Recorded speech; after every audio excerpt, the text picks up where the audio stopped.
welcome to the Good Girl Confessional podcast. I'm your host, Sandy Lowries, and the Good Girl Confessional podcast is brought to us by WB40, Women Beyond 40 magazine. Today in the podcast, I'm really excited to chat with Colleen Callander. Colleen is the author of Leader by Design. She is the founder of Mentor Me. She's a keynote speaker, she's a business coach and leader, but she has an extraordinary story to tell as well. Geelong born, she actually grew up to work in retail and has had a stellar 30-year career being the CEO of not just one, but two massive fashion labels here in Australia for women. In 2007, all of that changed and something had to give. I know you're going to love this story. I can't wait to chat to Colleen about her book and about her journey to get there. Please welcome Colleen Callander. Hello and welcome to the Confessional. Colleen, how are you? Oh, hi, Sandy. Thank you so much for having me. I'm wonderful. How are you doing? I'm very good. We were just having a bit of a chat that we're both Melbourne girls. We've survived. We're at the tail end of this, which is fantastic. Yeah, we're out, and no, it's really nice and nice to be coming into some nice spring weather. It's sunny here in Melbourne today. Yes, it's beautiful. We're very lucky. Yeah, very lucky. So after the storm always comes a rainbow, right? And we've got it's a nice long weekend here, which is fabulous as we're recording. So yeah, it's beautiful. Yes, thanks to Melbourne Cup Day tomorrow. Quite happy to have a day. It's great. Yes. I really wanted to chat with you in this podcast about so many things because, you know, you've accomplished so much, Colleen, and it's really interesting at this kind of time, you know, with the pandemic, how many people are pivoting in their careers. And I think your story is quite incredible when it comes to that. So first of all, let me say congratulations on your book, which is Lead by Design, which is getting rave reviews everywhere. There it is. There it is there. It's absolutely gorgeous. Much. Look at it. Love it, love it, love it. So congratulations. But before we jump into the book, I really wanted to chat with you about your incredible career and how everything changed. So you were in the retail sector for almost 30 years and you were the CEO of not just one, but two major fashion labels in this country. Let's have a chat about that. Sure. It makes me feel and sound really old when people introduce me to you've been in retail for 30 years, you know, but how quickly does 30 years go, and, you know, what a fabulous industry to be in for such a long period of time. And as you said, you know, two brands that I was very, you know, very privileged, very honored, very fortunate to be at the helm of for 13 years. So Sussan, I was the CEO there for 6 years, and Sportsgirl for the past 7 years up until March last year. So yeah, it's been a wonderful journey through retail in the fashion industry. That's incredible. And two brands that are still going strong and have survived through this pretty difficult phase, which, you know, no doubt is a credit to yourself and everybody else who's there. So one of the really interesting things that I read about you is that you didn't actually even finish high school, and yet here you are, heading up two massive firms as a female CEO, which is very kick-ass. How did that come about? Yes, I broke some rules across so many areas, right, which was fantastic. But I didn't finish school. Very different to what I tell my three, you know, I've got two adult children. I've got one nearly ready to go into year 12 next year, and tell them how important it is to finish school. But, you know, times were very different, you know, going back then as well. And yeah, I finished my year 11 and I had all intentions of finishing my year 12. And, you know, my parents had not had the opportunity to finish school. In fact, my father left when he was 14 years of age, and my mum didn't finish school either. She was one of 12 children, so they couldn't afford to send all the children to school. So I was very fortunate that I was given this great opportunity to attend a fabulous school and with intention to finish. But then at the end of year 11, I was super excited because I'd got a summer job. And, you know, we know what it's like at the end of the year. We're all coming to that now. We're either finishing work or finishing school, and it's holidays and fun and all of that kind of thing. And I was excited for a very different reason, which was I'd got a job in the fashion industry. And although I'd worked with my mum and dad, I'd been brought up in business my whole life, which again, very fortunate that I was. But, this was different. This was my job and this was the fashion industry. So I started, Sandy, and I loved it from the minute I walked in there. I was 16 years of age and I loved everything about it. And so I put my hand up for every shift and I was good at it. I loved people and I loved serving, and every person that walked through that door, I wanted to make a sale and I wanted to make them happy and I wanted to connect with them. And so I worked all summer. I literally didn't see the light of day because I just wanted to work every shift I could. And at the end of that summer break, the area manager came down from Melbourne. And I was petrified because this big boss rang and said, "I'm coming down to see you, Col. I want to have a chat." And of course, me going straight, I was excited for about 3 seconds. And then I went into, what have I done? I've done something wrong. Why does the big boss want to come and see me? And anyway, it was fabulous. She came down. She wanted me to stay on with the Just Jeans team. And she said to me, "Col, you've got potential." And what 16-year-old young girl wouldn't be told, wouldn't be excited to be told that. So in that moment, I was super excited. I went home and then I had the job of telling my parents I was going to shatter all of their dreams of me finishing school. And I was going to work on the shop floor and sell jeans, but I had potential. That was the selling point. I had potential, right? And so look, in that moment, there was some conversation, but in that moment, and I could see the disappointment on their face. I could see it in their eyes. But in that moment, they said to me, "Be passionate, work hard, love what you do, and never give up." And they're the words that have stuck with me. I'm 50. I turned 50 this year. And those words have stuck with me throughout my entire life. And I've applied them to every single thing that I've done in all areas of my life. So there I was, 16. I started in the fashion industry. I moved through the ranks pretty quickly. I was the youngest store manager at the age of 18. I was the youngest area manager at the age of 20. And by the age of 24, I was running the state. Wow. And I think about that now, and that's just so crazy to even think about that, because I've got a son who's 24. He's just finishing his uni degree, and here I was at 24, and I was running this company or this state, but I just loved it. And what I worked out really quickly was that people were my biggest asset. And I was just focused on people the whole time. And so, I think that was part of my superpower, and that was definitely part of my success. So that was amazing. Then in 1999, I picked up the phone and there was a stranger on the end of it, and it was Sportsgirl.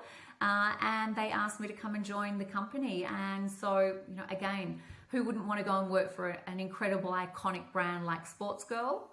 And I started in 99, and that's where I spent my last 20 years of my retail career. And as we mentioned, 13 of those as CEO across 2 fabulous, incredible, iconic female brands. So I've been very fortunate and also very proud of the career that I've sort of had. So extraordinary and so fantastic to see a woman at the helm of 2 female fashion businesses, which is, it's just incredible, and congratulations to you.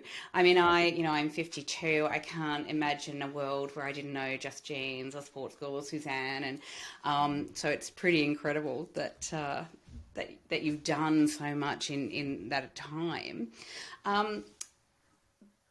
So you're doing all of this, but in actual fact, the really interesting thing that I really want to chat to you about was it almost kind of came to a screeching halt at one point in about 2007. Do you want to chat about that? Yeah, in 2007, it was a very big year for me, and it was a really defining moment in terms of what my next steps in life were and where my career was going, and really just a big turning point in my life. And I was around 36 years of age. I had 3 young children. Jake was 10, Trent was 9, and Macy was just 3. And I'd been at Sportsgirl for 8 years, and I was acting general manager. And I talk about, Sandy, and I talk about this in my book because it's the best way to visualize who I am, is I talk about myself as the red Ferrari. And, I was born a red Ferrari. And I talk about we are born a make and model, and we don't get to change that make and model. We get to choose how we drive it and what we do with it and what roads we go down and the destination we want to drive that car. But we don't actually get to choose the make and model that we are. That's the one I was born. And it served me really well for a really long time because I was so driven and I wanted things faster and I wanted it more than the car next to me. But then in 2007, I hit a wall. And I described that red Ferrari as empty. And I had forgotten to do any self-care of that car. I'd forgot to put petrol in. I didn't fill the tires up. I didn't pull into the pits ever for a pit stop. I just kept going and going and going. And I wanted to go faster and faster and faster. And I knew no boundaries. And it wasn't that I had lost my passion for what I was doing. I absolutely adored my job. I just had an empty tank. And I was burnt out. So I went home this day, and burnout doesn't just happen overnight. Burnout it creeps up on you. But I went home this one night and I walked through the door and I said to my husband, I'm done. And they were my words. And I am very black or white. Ferraris tend to be a little bit like that, And so I said, I'm done. And, we had some conversation. I was hugely emotional because I just didn't have anything in me to get up the next day. So I went in the next day to resign. And in that moment, I felt so awesome because I took these big sandbags off my shoulders and I said, I'm done. I can breathe. I'm taking a break. And we'd planned to move to Sorrento, which was our happy place. It's where our holiday house was. And I just needed to put that red Ferrari in for a service. And thankfully, I got talked out of that idea. And instead, I took 3.5, nearly 4 months off. I still went to Sorrento, but I went down there not to relocate, but to recharge. And so I did put that Ferrari in for a service. And it was probably the best lesson in self-care ever for me because as I said, I had no boundaries. I knew no self-care. I actually thought self-care was really selfish. That how dare I put myself first? I've got children, I've got a husband, I've got an organization, I've got all these people that depend on me every day and get up and come to work. And I was the last person that was the priority. Yeah. And so I took that time off and I learned self-care. I learned how to put boundaries. I learned a whole lot of strategies that I now share with a lot of women. And we're talking before the podcast, there are a lot of people on the burnout train right now, given all of the things that have happened over the last 18 months. But yeah, it was probably the best lesson ever for me and one that I'm really grateful I had because I learned to live my life differently. I think that's just sensational. And, I see it so often on this podcast and I get to speak to so many extraordinary women and collaborate with so many extraordinary women who tell their stories, but also women who are writers, journos, you name it. And burnout is massively real. Like it's so real. And, I think it is really changing that narrative around, and you hit the nail on the head, how we as women think that it is selfish to have any level of self-care. So how do you wrap your head around that? What's some advice for women to get their head around that and start taking care of themselves as a priority, as well as their children and their partners and their jobs? Yeah, it's a great question, and one we actually need to look in the mirror and ask ourselves, because I talk a lot about, and I learnt this the hard way, is that we can only lead others when we're leading ourselves first. And to lead ourselves means self-care. Whether you're a CEO or a mum or an entrepreneur or a part-time sales assistant, it does not matter. We have to be leading in our own lives before we can lead anyone else effectively. So I had to learn a whole lot of new strategies. The first one was boundaries. As I said, I had none. So I had to learn to put boundaries in place. I needed to have a start and finish time for my day. I didn't have that. It wouldn't be uncommon for me to, be doing school lunches and then mopping the floor and then getting back on emails at 10, 11, 12, 1 o'clock in the morning. I just had no boundaries. I had no off button. So boundaries became hugely important, and they still are today in the way I live my life, because I have that tendency to try and speed that Ferrari up all the time. So I need to put those boundaries in place. I learned to say no, and that's something as people pleasers, and particularly as women, we find really, really hard, is to say no. So I learned to say no, and I would say no to the things that weren't important. So before, I just say yes to everything, and then I had to start to say, okay, is it important? Does it serve my life? Does it serve my family? Is it helping my career? Is it good for my health? And if the answer was yes, it was great. And if it was no, I had to be comfortable with saying that.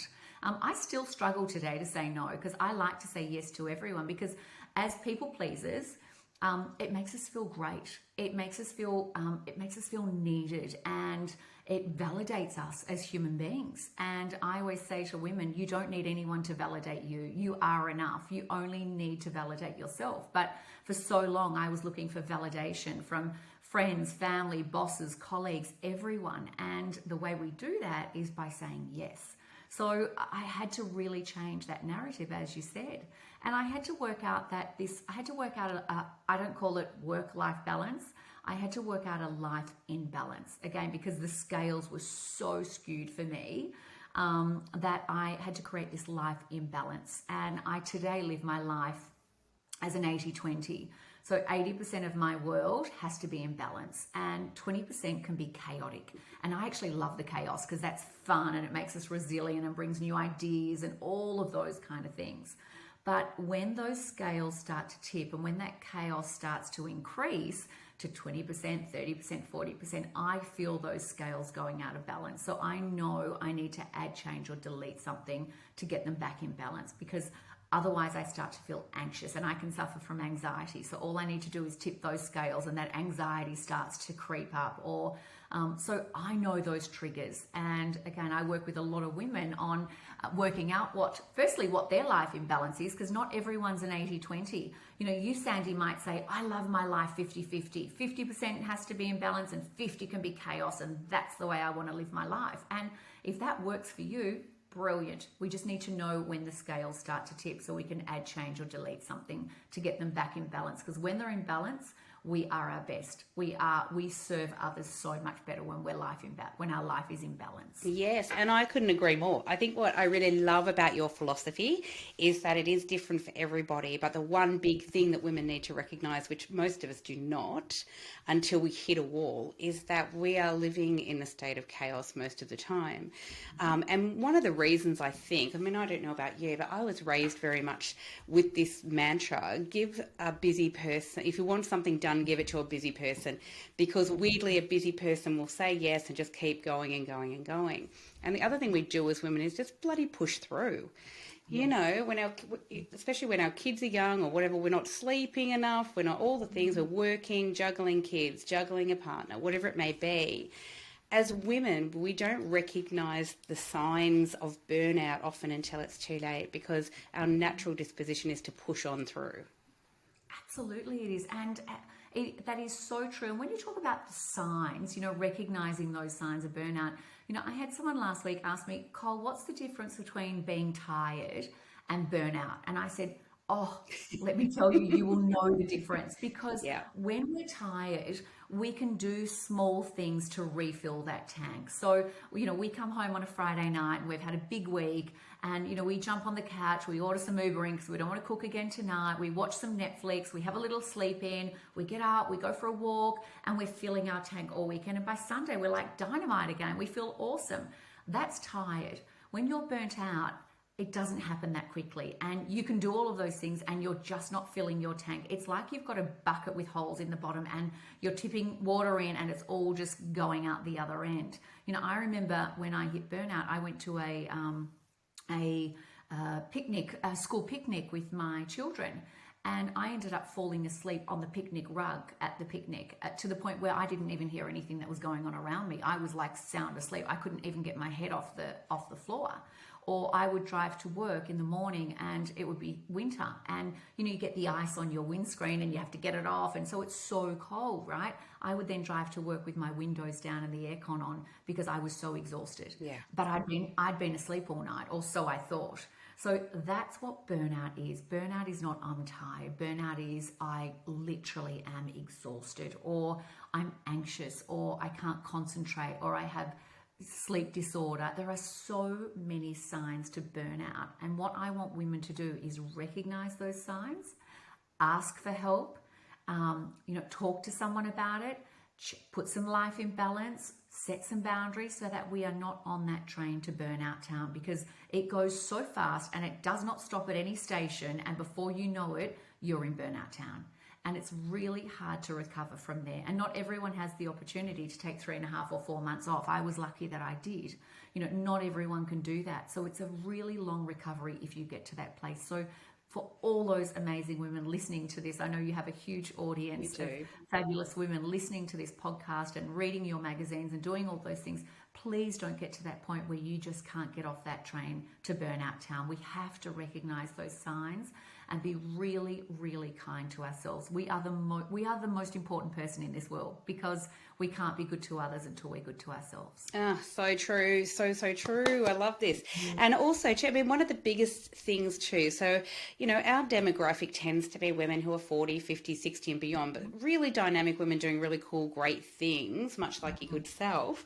But throw in menopause or perimenopause on top of that, of still juggling, often we're in the sandwich generation. A lot of women in our age bracket are juggling elderly parents on one side. They're juggling teenage children, generally in the last years of high school, graduating high school and doing whatever.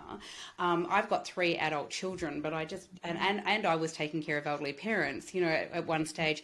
So I get it, but I think when we throw that in as well, if we don't set those boundaries, as you said, we're going to hit a wall. Yes. We're one person, right? Mm-hmm. Absolutely. I'm sure you've had those moments. We were talking before. You have 3 adult children. You run 2 full-time jobs. Life is busy. Yeah. And I really believe we can have all of those things. We can have multiple projects. We can have multiple jobs. We can have children, as long as we know how to manage ourselves and self-care. Boundaries is the number one priority, I would say. If there was one thing that I would love your listeners to take away, it is set boundaries. Set boundaries for yourself, because if we don't set boundaries for ourselves, someone else is going to set them for you. And I promise you, you are not going to like those boundaries, because they're not on your terms. So set those boundaries. What time do you start? What time do you finish? When do you build in self-care? How to unplug? Being plugged. We are in a world of being plugged in 24/7, and that is probably one of the worst things we can do for burnout. We need to learn to unplug and be comfortable with that. Focus on our health and well-being. I walk every single morning. I walk to the beach every single day, rain, hail, or shine. That is the way I pull into and fill my tank up, by doing that. And I don't feel guilty about it anymore. I used to go for a walk and think, oh shit, I should be doing the washing, the ironing, sweeping the floor and returning those emails. I don't do that anymore. I just walk and I'm filling my tank, because I know by the time I get back, I'm going to kill all that other stuff. I'm going to do it so easily. So let's not feel guilty. Just do it. Just keep filling that tank. The more you do it, the more value you will know that brings for you. Yeah, so true. And, it's really interesting. I've got a friend, a really close friend, who recently had a massive health scare. Very, very stressful job. And, she had to see a neurologist, and they said the one thing that you have to do right now is you've got to de-stress, get stress out of your life, because it's quite dangerous for what you're going through. And, the first thing, she just kept talking about her job. And I realized in that moment that I'm very guilty of that as well, in terms of, I'll just go, yes, but other people are relying on me. This has to get out at this time. I've got deadlines, whatever. But I think you're right. It's a struggle, I think, to set boundaries. But I love what you said. Set absolute concrete boundaries about when you start and when you finish. And, I guess that's different for everyone, as you say, but getting in some exercise, making sure we drink water, all the things that we know we have to do. And I struggle with that, I must admit, on a daily basis, to kind of go, put yourself forward, but first, and then someone calls and they get on the phone. So it really is about setting those boundaries. It so is, it's just so important to do that. We really, I can tell you, when we do those things, like I said, we are just so much better for other people. And, you mentioned about your friend that, it was just my work. Often when I'm working with people, they don't recognize who they are without their jobs. And that's another big challenge that we face, is that when we are in these big roles and corporate jobs and climbing the ladder, our job becomes who we are. And so when I work with women now, even in my Mentor Me program, and I talk a little bit about it in my book, the first thing I say to women is, who are you?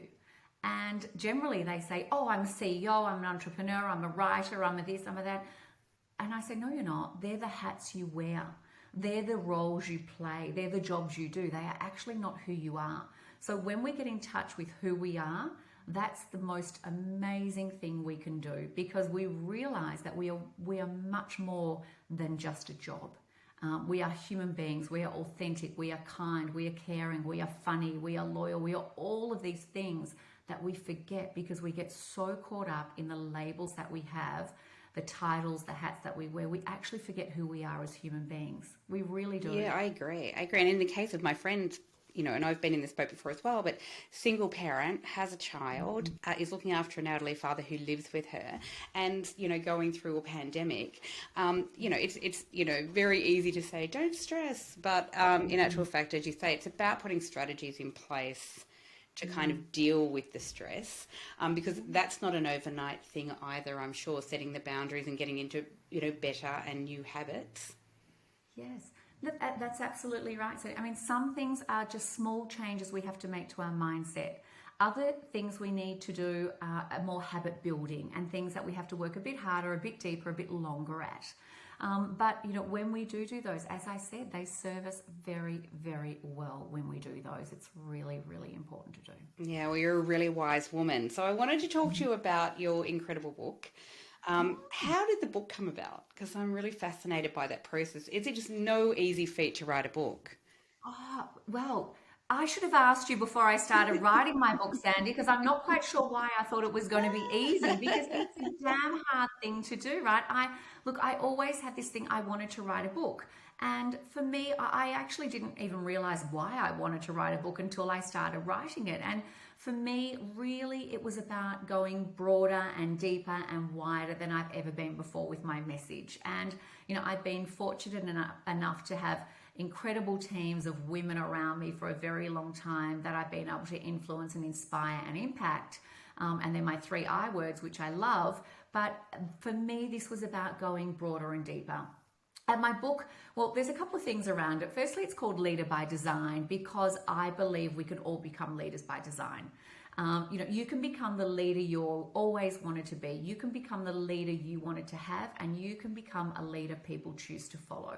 That's in the context of leadership. But again, if we bring it back to self, we have to be leading in our own lives, and we can be leading in our own lives as well. So you can be a leader by design in business and in life. So that's kind of the sort of headline, I suppose. And then the book was sort of two-pronged approach. And the first was really to share my autobiography.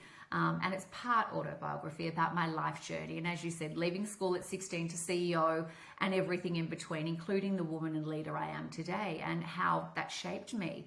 And I really want to inspire women to step up and have a voice and live with purpose and believe in themselves. And as I said, become the leaders that they want to be and live with what I call real confidence, not fake confidence, not pretend confidence, but build real confidence. And even find their superpower, because every woman has one. And the second part of my book is really to inspire leaders, and that is women and men, because we've got a lot of work to do on both sides of the ledger, right? To embrace a new era of leadership, and one where we lead with kindness and compassion and collaboration and trust and authenticity, and one where we put people at the heart of everything we do. And this is a leadership style I've been living in for a very long time. We just don't have enough leaders living in this new era that I keep talking about. So I'm really hoping my book will be picked up, and it's been phenomenal, by women and leaders that really want to lead in their own lives, but also lead differently. So my book gives you permission to do that. It gives you permission to become that person, that leader. So I'm really, it's been, as I said, incredibly well received. I love sharing it. It was damn hard to write the book. Not hard, it just took a lot of time, but it was also a fabulous way of self-reflecting on who I was and what I'd done and where I'd been, and more importantly, where I'm going. I think that's fantastic. I think it's fantastic. And I think a lot of people look for books on leadership when they're in that situation themselves. What is really beautiful about yours, as you say, is that you can be a leader in your, not just in business, but in your own life. Yes, that's really important. And I don't want my book, Sandy, it's not a book that you pick up and read from front to back. Every chapter, it's my story, obviously, but every chapter is the power of. So the power of confidence, the power of leadership, the power of kindness, the power of self, the power of purpose. And there's places for you to reflect and write and, pick it up the next day and put it back on the coffee table. So it is a book for life. It's not a book I just want to be read and put in the shelf. I want it to be a book that really gives you tools and tips to live your best life and be the best version of yourself. Oh, I think that's fantastic. I love that you talk about leading with kindness because having worked for many, many years across many different corporate organisations, there is that is not always the case. And so what does it mean for you to be leading by kindness so people have an idea? And we all know what it feels like when someone is kind to us, but what does it mean in the sense of leadership? Yeah, I love this one. I've written a whole chapter on the power of kindness, and I think it is so powerful and so incredible. And, when we think about leadership, kindness isn't the first word that comes to mind, right? There's a lot of other words that come before kindness. True. And I absolutely challenge that. I challenge it with leaders. I don't care what you're leading or where you're leading. I will challenge that concept because I really believe that kindness is going to separate good leaders from great leaders. And it has done, and it will continue to do so even more in the future. And, there is this misconception around kind leadership that it makes you a weak leader. I believe the opposite is absolutely true, is that being a kind leader actually requires courage and strength. And we are very capable, kind leaders are very capable of making good, strong business decisions, even tough decisions. I was a CEO for 13 years and I led with kindness. It is one of my top values. And I talk about kindness, Sandy, as being this new superpower. And in fact, I talk about it as being a currency. And it is a form of currency that we can trade for loyalty and commitment and high performance and trust. It is powerful if you know how to use it and if you're authentic in the way you use it. So I really believe that kindness is a game changer for leaders, and it has to start at the top. Kind leadership has to start at the top. And as I said, it's been the way I've lived my leadership life all of my life, and it has served me very, very well. And it is just really about shifting, again, narrative and shifting the sands on what traditional leadership looks like, not just in Australia, but globally, I think. I've worked with some extraordinary female leaders, and I've worked with a lot of people, as I said, across corporate who, have that very old school view of how to treat people. And you're right, I think some people assume that kindness is interpreted as weakness. But for me personally, kindness is my top value because it costs you nothing, right? But you gain so much. You gain so much. And, in my experience, it also leads to happier, more motivated, collaborative and productive teams. So there is this absolute knock-on effect of kind leadership.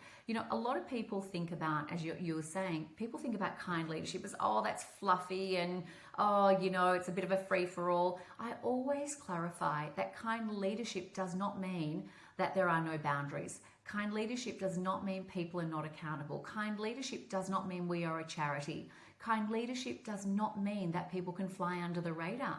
In fact, kind leadership means that we as leaders need to set clear expectations for people. Kind leadership means we need to hold people accountable. It means we need to give honest feedback. We need to push people beyond their comfort zones because no one grows when they're in their comfort zone. And we need to encourage growth and high performance. And kind leadership means building true connections with people. And so there is a very big difference between what some people think kind leadership is and what kind leadership really is. And as you said, it can apply to every single area of our life. It doesn't just apply in our workplace. It applies to our relationships with our children, our family, our friends, our schools, our communities. It can apply to every area. And, kindness is one of the greatest gifts you can give another human being. Oh, so, so true. See, you gave me goosebumps then. Because I It's think just a what's really beautiful, wonderful thing. it is. I mean, what's beautiful about you is it's a very authentic, it's obviously a very authentic, coming from a very authentic place. And I couldn't agree with you more. And I think, in the world that we're living in, where there's often quite a lot of negativity being thrown in our direction from all areas, especially through the media, that being kind to one another and, as you say, living your life with authenticity and kindness, but setting boundaries around that, really does, I think, build really strong communities. Yeah, it really does. It builds this, it can build your tribe that can never be broken. I always say to particularly women, because I work a lot in the female space, but I say don't give it all away either.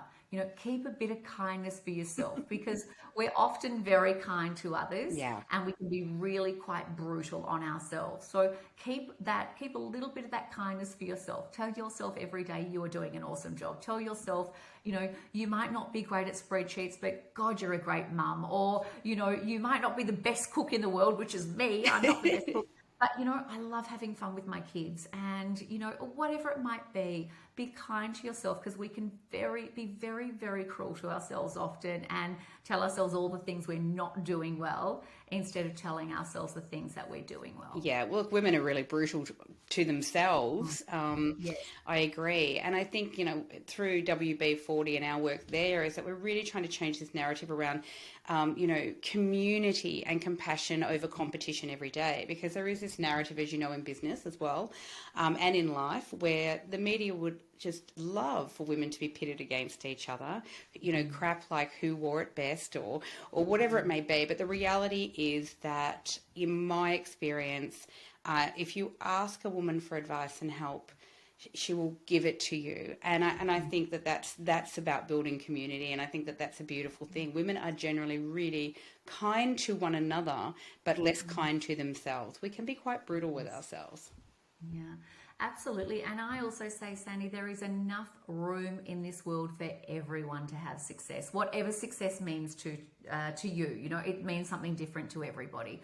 But there is enough room for everyone. This does not need to be a competition. Absolutely. It is about lifting each other up, supporting each other, sharing ideas, building connections, all of those things. When I went to write my book, I knew no one in the publishing world. I knew nothing about writing a book. I was a retailer. I'm a people person. Talk to me about fashion, we're on. Talk to me about writing a book, I've got no idea. So I reached out, and women were connecting me and people were sharing. And that's the only reason I got my book off the ground, was because people were willing to allow me to have the success that I wanted to have with my book. So, it is a wonderful thing, but there is enough room for everyone. We do not need to make this life a competition with other women. Yes, this is one of the mantras we have over at WB40. It's all about helping women rise, and there is enough room. Doesn't matter if you've got 17,000 businesses all doing a similar thing. There is room enough for each one of those businesses to thrive and to be, helping and supporting one another. I agree with that. It's a really interesting thing because you're in the retail sector, but I did want to chat with you. I wanted to ask this question. So because COVID hit and it was quite damaging to so many retail businesses, what are your views on the recovery, I guess, of that, and what has made some brands, I guess, stand apart from others? Yeah, it's a wonderful question, and it's a very big money making question as well, right? For the retail world, Yeah. I would come back to there's a couple of things.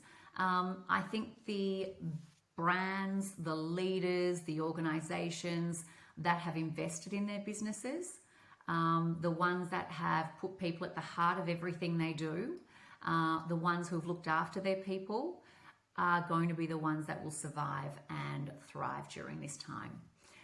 The ones that didn't have any of those solid foundations prior, the ones that didn't care about their people, the ones that didn't put people at the heart of their decision making, the ones that didn't invest in their people, are the ones that are going to sink to the bottom.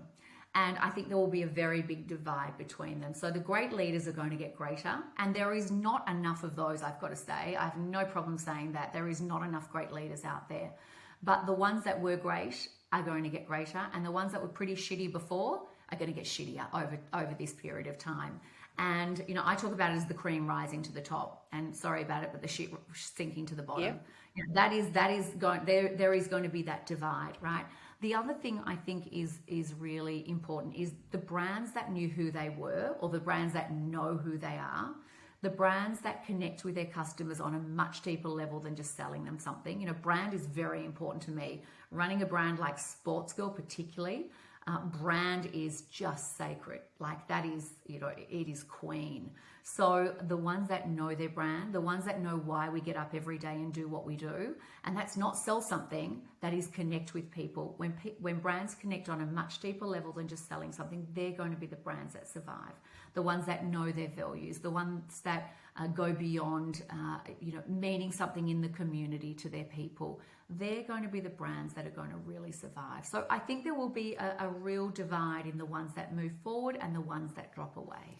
Yeah, and I think that that's true as well for really small and micro businesses that I saw sort of emerging through the pandemic, but the way that they connected with their audience was, you know, quite often I was thinking, wow, that's so clever, or that, but it was genuine, like they genuinely really wanted to connect with an audience, and treated their customers as if they were their family. And I think that is very true. That's where brand loyalty comes from, right? Mm-hmm. Yeah, we don't buy, you know, if I think about, let's say a Sportsgirl brand, for example, you can buy a white t-shirt anywhere. You can buy a white t-shirt at a discount retailer for $5. So why would you buy one at a store like Sportsgirl? Or even higher end than that, you buy it because you connect with the brand, because you connect with them on a deeper level than just walking out with a white t-shirt. So, you know, the brands that can do that, it's pretty magnificent. You know, if we think about Apple or Nike, or, you know, Nike doesn't sell you a pair of sneakers. Nike sells you a dream. Mm-hmm. You know, Nike talk about their purpose is as if you have a body, you're an athlete. So that's everyone. So they make you believe that you're an athlete, no matter where your fitness level's at. You've got a body, you're an athlete. So they talk to you on a much deeper level. You know, it's really important. They're the really clever brands of today. I think Dove is another one who does an incredible job as a brand. Agreed. You know, they talk about living with beauty as a source of confidence, not anxiety. They don't sell you anything. They tell you about how you can feel more beautiful every day, in the skin you're in the body you're in, as the person you are. Very, very clever, very connecting. You know, it's very different. Yeah, I agree. And I love when, you know, that brand relationship becomes very humanistic.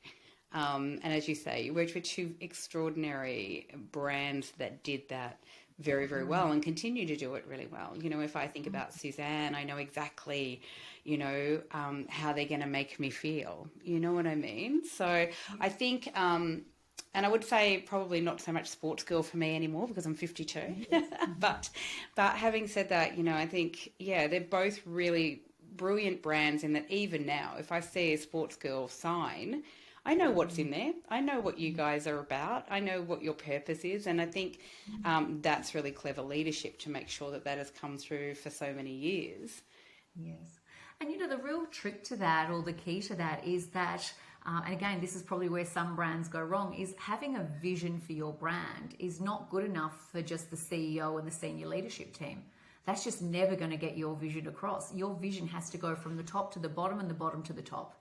And that was something that I was very focused on throughout my whole leadership journey, is that it did not matter where you were in the organization, you needed to feel connected. You needed to feel bigger than just the seat you sit in. I don't believe people turn up to work and want to do a bad job.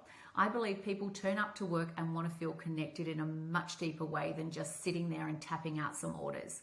And that was something that was really important to me, is that everyone felt connected to the brand. It didn't matter whether you sorted the mail in the mail room or you were the head designer for the apparel team. It didn't matter. I wanted you to feel as connected to Sportsgirl, as connected to me as your leader, and as connected to the vision as anyone. So I think, again, Sandy, that's where a lot of leaders go wrong, is they think that the vision and the strategy and all of those really important things are just for the senior players in the business. Now, when you share that down the line, that's where the magic really happens. Yeah. And I think not just sharing it down the line, but actually having people have buy-in and believe it, because, you know, I've worked in corporate offices where, you know, the vision and purpose is on a plaque on a wall. But if you're not connected to it, if you have no buy-in and no belief, you're right, then it just really is sitting at that level, you know. I agree, and I think that that's so important. I think what you are doing is extraordinary, by the way, and you are now, as you say, coaching businesses and women in business, but, you know, men as well, I'm sure, to basically be the very best leader they can be, not just in their businesses, but in their life. And are you loving that? I love it. You know, it really makes me feel quite uncomfortable when people say to me, "Oh, Cole, you've got your own business now," because it just doesn't feel like a business to me. Of course it is. You know, we go into business and we make money, and money makes the world go around. You know, that's what businesses do, but it just doesn't feel like a business to me, Sandy. It's something I get up and do because I love what I do every day. And to be really honest, when I finished in March 2020 from my role after 20 years, and it coincided with me turning 50, and I was ready to write my next decade chapter, I was going to take a year off. I was so excited. I was going to write my book. I was going to go and make my veggie garden was looking terrible in Sorrento. I was going to go and have some time off. I was going to spend time with my husband. I was going to do all these fabulous projects that I have. I have worked with the Starlight Foundation. I'm an ambassador for Dare to Cure, so I love my charity space. I had all of these grand plans, and COVID hit.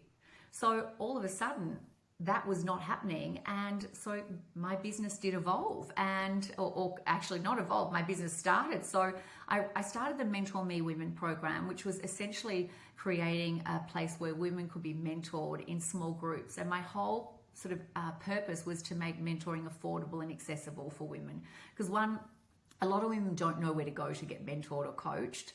A lot of women can't afford to do it. And so I wanted to do it so that it was affordable for women and it was accessible. So Mentor Me Women has just gone berserk. It's been crazy, which is fantastic.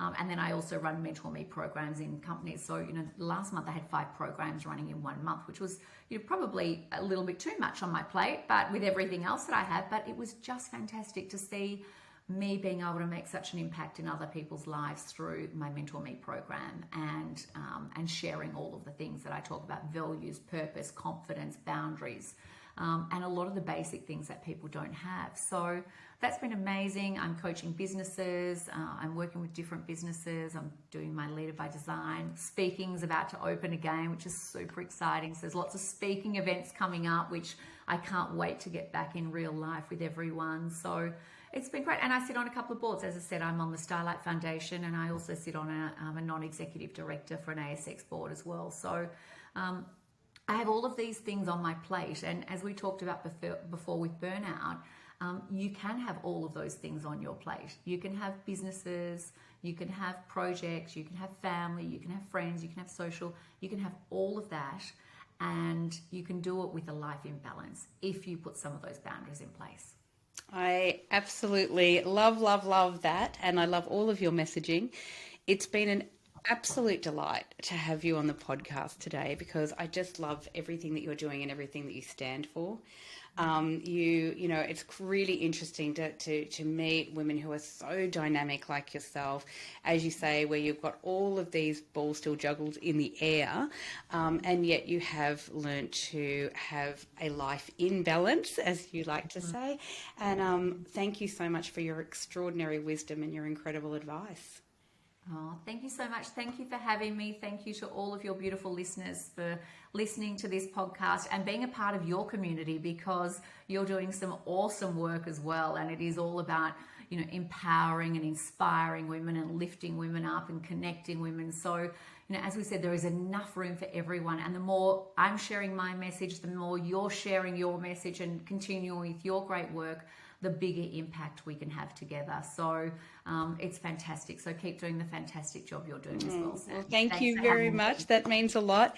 And we will be putting up all the links to your beautiful book, your website, Mentor Me. We'll put the links everywhere, all over our socials and in the show notes for this podcast, so that everyone can follow the extraordinary work that you're doing. I think you're great. I think you're going to be incredibly inspiring, not just to women in our demographic, but younger women coming through who do listen to the podcast. Will be massively inspired by you. Oh, thank you so much. Thanks again for having me. It's been absolutely wonderful to chat. Thanks, Colleen.